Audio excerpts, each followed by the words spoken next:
Oh, hey there. Wow. Joining me in the bathroom? Oh, you want a tour.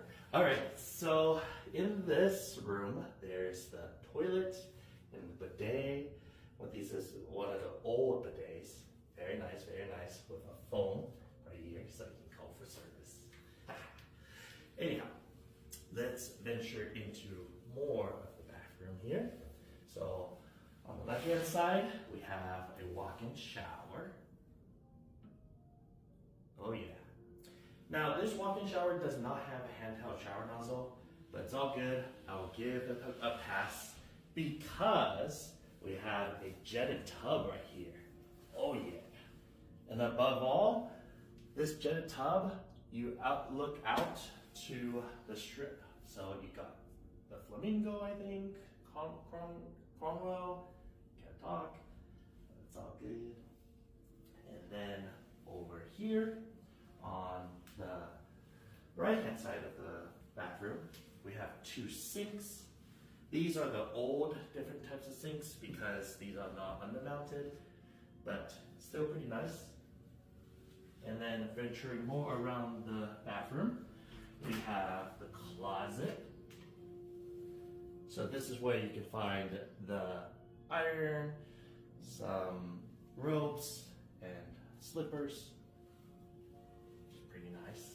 It's kind of cool that the closet is inside of the bathroom because you don't want to be cold when you're getting dressed. All right, venturing to the left of the closet, we have this sitting area to get ready, which is pretty nice in the sitting area. And oh, I forgot to mention this.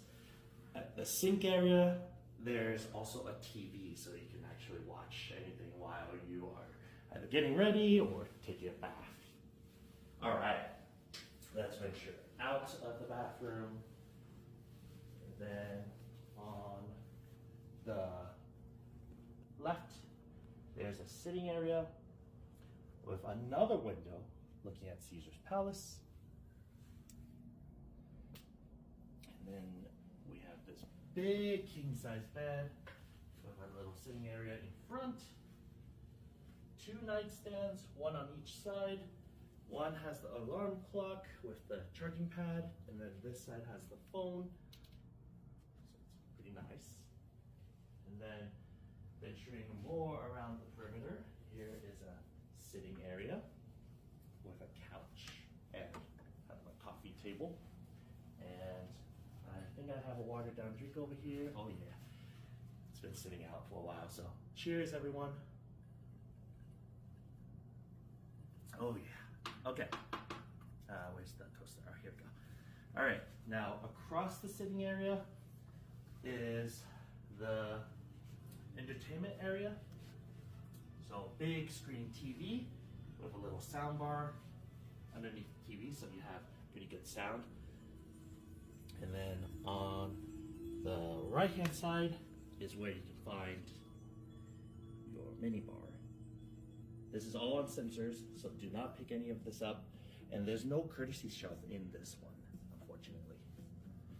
And then above it, these are also on sensors, but luckily it's not right on the countertop. There's this little lip, so you're not gonna accidentally bump it. And then there's drawers here that are not slow closed, as you can find here. And then on the left-hand side here, we have the ice bucket and some cups. Then my ABC waters right here. And then before we go to the foyer, we have this desk area with an actual chair. Okay. Haven't seen these chairs for a while. And then here is the foyer. Now, it's really echoing here. And this is one of those salon suites that is not renovated yet. So it kind of smells kind of weird. However, I'll tell you why I booked this suite. I booked this suite because of this view that we got. I mean, look at that view. This is the best view that you can practically get in Vegas. You see the Bellagio fountain, you see the strip. Looks great at night. Now, if you're gonna stay at the Bellagio, I would suggest that if you do wanna book a room here, if it's below $300, I say book it.